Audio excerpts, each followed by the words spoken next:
Il y a une très belle histoire qui est associée à la figure de ce grand peintre allemand qui est né en 1471, Albrecht Dürer. Alors elle est historiquement pas authentique, mais je la trouve très belle. Elle va me servir à introduire mon propos de ce matin. Donc Dürer est né dans une grande famille où il y avait plus de 18 enfants, si je ne me trompe pas. Malheureusement, beaucoup n'ont pas survécu très longtemps. Donc une vie aimante de la part de ses parents, mais une grande difficulté financière. Le papa de Dürer était orfèvre. Alors Christophe Evelyn, qui est orfèvre dans notre paroisse, pourrait dire que c'est un magnifique métier, mais que financièrement, on ne fait pas fortune en réparant des calices et des patènes. En tout cas, il n'y a pas beaucoup d'argent. Et dans ces enfants de père de famille, il y en a deux qui ont montré très tôt des prédispositions pour être peintres. Et tous les deux souhaitent se mettre à l'école d'un grand artiste pendant à peu près 4 ans. Et ça coûte très cher. Et bien sûr, le père n'a les moyens que de subvenir pour un enfant. Alors les deux garçons se rencontrent et décident de se mettre au service l'un de l'autre. Il est décidé donc que l'un va partir pendant 4 années, se mettre à l'école d'un grand maître, pendant que l'autre va travailler, il y a des mines pas très loin de chez eux, va travailler dans ces mines pour pouvoir subvenir aux besoins de son frère et faire vivre la famille.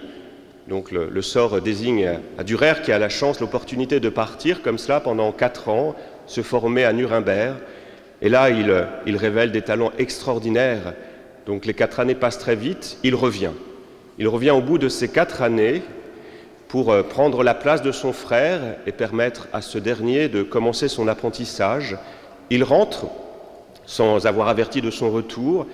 Et là, alors qu'il s'apprête à rentrer dans la pièce principale, la pièce de vie, il voit son frère qui a les mains en prière.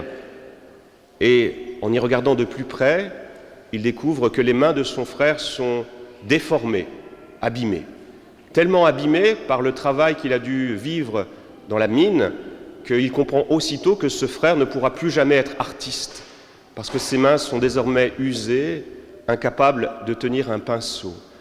Alors Dürer va se saisir d'une feuille, d'un crayon, et il va dessiner ses mains qui sont représentées sur votre feuille de messe, ses mains en prière, ses mains abîmées, qui sont le témoin, la manifestation, la révélation du sacrifice de ce frère pour lui. Je trouve ça très beau, cette histoire.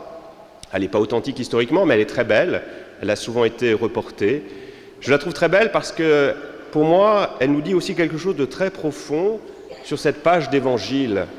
Thomas l'incrédule, pour moi, il est celui qui m'aide à mesurer à quel point Jésus m'aime. Thomas l'incrédule, c'est celui qui nous invite à contempler le Christ souffrant, qui a certes traversé la mort, mais avec les traces encore, les stigmates de ses blessures. On a vraiment envie, à notre tour, de mettre nos doigts dans les plaies de Jésus, les contempler, pour nous dire que l'amour du Christ, c'est pas des belles paroles. Certes, il y a des belles paroles, mais c'est beaucoup plus que cela. C'est le don de soi, le sacrifice de soi. Apprendre à mesurer que Jésus nous a aimés jusque-là. Eh bien, moi, j'ai besoin de contempler ces plaies, j'ai besoin de voir cela avec Thomas pour découvrir à quel point Jésus m'aime. Et ça m'aide aussi à comprendre peut-être mieux ce sens de la miséricorde. Souvent, on prêche beaucoup sur la miséricorde, c'est merveilleux la miséricorde, mais parfois, quand on n'y prête pas véritablement attention, on peut avoir l'impression que c'est un bureau rapide où on va recevoir le pardon, on dit « je vous salue Marie » et c'est bon, on est libre. Vous voyez, quelque chose d'automatique.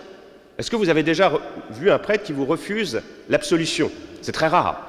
Donc il y a quelque chose qui fait que si on n'y prend pas garde, on peut avoir une miséricorde à bon marché, une grâce à bon marché. Eh bien, Thomas me révèle que ce pardon que je reçois, cette miséricorde que je reçois, elle a un prix. Et quel est ce prix? C'est Jésus sur la croix. Jésus qui a souffert pour moi, qui s'est offert pour moi. Et je crois que, voilà, on mesure après le sens de la miséricorde autrement. C'est pas banal, ça a un prix. Et moi, quand je contemple ce Christ avec ses plaies, je me dis, je vais essayer de faire moins de bêtises. Voilà, quand on prend le temps, voilà, je sais que les péchés que je fais blessent le corps de Jésus, et j'ai besoin de voir ses blessures pour le comprendre. Et je crois que cette Thomas nous aide à mesurer à quel point Jésus nous aime et à quel point la miséricorde a un prix. Donc pas de miséricorde à bon marché, hein. Voilà, ça a un prix. Ça a un prix, c'est le don de soi. Et ce qui est encore plus magnifique pour moi, c'est que Jésus, quand il montre ses plaies à Thomas, n'est pas lui dire « c'est à cause de toi ». Il n'est pas là pour nous accuser. Il nous montre et en même temps il dit « voilà, c'est à ce prix-là, mais si c'était à refaire, je le referais ».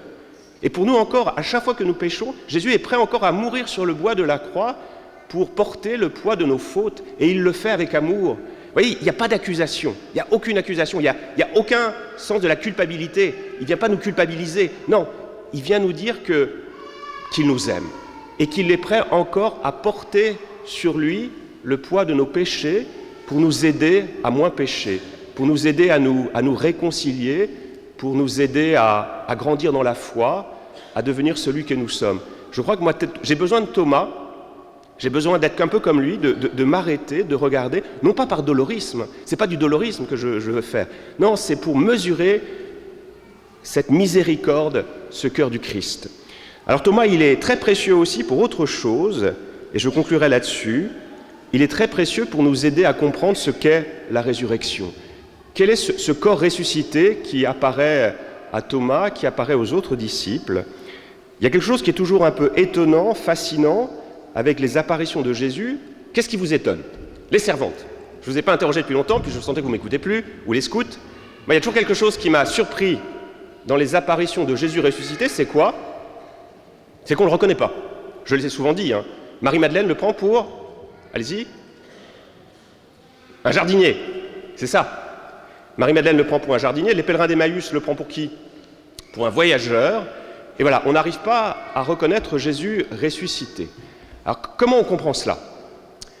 Eh bien, peut-être qu'on comprend cela parce que pour les Juifs, la notion de résurrection, elle existe, mais la manière dont Jésus va vivre la résurrection ne correspond absolument pas à ce à quoi ils s'attendaient. C'est un grand principe avec Dieu, avec le Christ, il faut toujours être surpris. Si on pense avoir tout prévu, tout, eh bien on va être surpris. Pour les Juifs de l'époque, certes, il y a une résurrection, mais elle doit intervenir à la fin des temps. C'est le Christ qui revient en gloire. Alors là ces disciples, ils sont assez pour cette vision de la résurrection. Un Christ qui revient en gloire, ils se voient déjà l'un à sa droite, l'autre à sa gauche pour juger. Ce retour du Christ en gloire doit s'accompagner de la résurrection de tous les morts. Et puis le Jésus ressuscité, il doit être éblouissant de lumière, comme le Jésus de la transfiguration. C'est ça. Et les disciples entendent que Jésus est ressuscité, mais le problème c'est quoi? C'est que tous leurs proches qui étaient morts sont toujours morts. C'est qu'en apparence, est-ce que ça a changé quelque chose de la résurrection de Jésus? Est-ce que les persécutions ont arrêté? Non, ça ne change rien. Alors ils sont complètement déroutés, ils ne comprennent pas. Et puis ce Jésus-là, ils attendaient un visage lumineux, glorieux, et pas du tout. C'est un visage presque terne. Je l'avais dit, rien d'extraordinaire. La première chose que Jésus fait en ressuscitant, c'est de faire son lit. On aurait pu penser à quelque chose de plus extraordinaire. Voilà. C'est cette difficulté qu'ont les disciples à comprendre cette résurrection, ce que c'est. Parce que, voilà, ils pensent que la résurrection, ça doit être quelque chose d'extérieur, de visible, de merveilleux, alors que la résurrection, c'est d'abord une expérience spirituelle, une expérience intérieure qui fait qu'il faut avoir les yeux de la foi pour que je comprenne ce que c'est que la résurrection. Il y a un détail, moi, qui m'a particulièrement frappé cette année, c'est pour l'évangile du dimanche de la résurrection.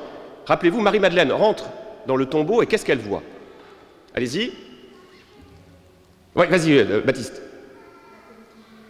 Elle voit que le tombeau est vide. D'accord? Elle voit autre chose? Ouais, Vianney? Ah, j'ai pas entendu, mais Thibaut va me dire.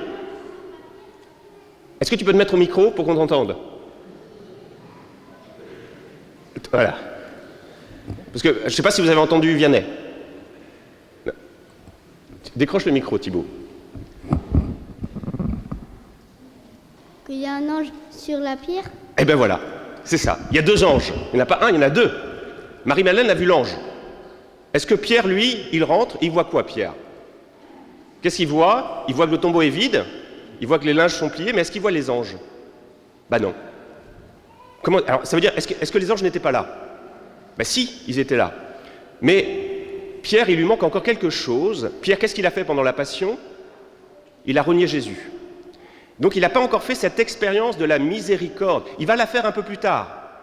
Dans quelques versets, Jésus ressuscité va apparaître à Pierre, va lui poser 3 fois la question « M'aimes-tu, m'aimes-tu, m'aimes-tu » Et là, il va faire cette expérience de la miséricorde, cette expérience de la rencontre du Christ qui va lui permettre de renaître, de redécouvrir qu'il n'est pas condamné définitivement, mais il y a quelque chose qui est plus fort que son péché, c'est ce pardon, c'est cette vie que le Seigneur vient lui apporter. Je crois que le sens de la résurrection ne se comprend que si on a vraiment fait l'expérience de la miséricorde, si on a vraiment senti cette puissance de vie nous bouleverser, nous faire revivre. Et c'est ça. Et c'est pour ça que, j'en suis sûr que Saint Jean-Paul II a relié la fête de la miséricorde avec notre page d'évangile. Parce qu'il faut que Thomas fasse cette expérience du pardon, lui qui avait douté, qu'il soit guéri de son incrédulité pour faire cette expérience. Et une fois qu'on a fait cette expérience de la miséricorde, je disais que la résurrection ne changeait rien, mais ça change tout. Ça change tout, non pas collectivement, mais individuellement. Parce que Thomas, parce qu'il a fait cette expérience d'être pardonné, parce qu'il a vu à quel point Jésus l'aimait, eh bien, il va devenir l'apôtre qui va aller le plus loin. Thomas l'apôtre, c'est celui qui aurait évangélisé la Perse, la Chine, l'Inde. C'est lui qui a évangélisé aussi le Sri Lanka. Vous voyez, c'est celui qui est allé le plus loin parce qu'il a fait cette expérience dans son cœur que le Christ l'avait pardonné, lui avait redonné la vie. Vous voyez, l'expérience de la résurrection, c'est une expérience spirituelle intérieure qui me donne la force. Que Jésus soit ressuscité, c'est bien, mais si moi je ne ressuscite pas, ça ne change pas grand-chose. Donc Jésus veut nous faire expérimenter aujourd'hui cette puissance de vie, cette force de l'amour, pour que nous soyons à notre tour des témoins de sa résurrection. Et comme pour Jésus, Jésus a dû passer par la mort pour ressusciter, eh bien nous aussi nous allons devoir passer par la mort, mais cette mort nous savons désormais, parce que nous en faisons l'expérience à chaque fois que nous allons nous confesser, cette mort est vaincue par l'amour, cette mort est vaincue par la miséricorde. Alors demandons cette grâce au Seigneur de faire toujours plus cette expérience de la miséricorde, de cette expérience qu'il y a quelque chose qui est plus fort que notre péché, qui est plus fort que le mal, qui est capable de la traverser, de traverser ce mal, cette mort. C'est cette puissance de vie, c'est cette puissance de résurrection, pour que nous puissions en témoigner, que notre corps soit comme ses mains, que nous puissions porter aussi le péché du monde, nous puissions aider nos frères à leur dire qu'il y a quelque chose qui est plus fort que le mal, plus fort que la mort, c'est l'amour du Christ victorieux. Amen.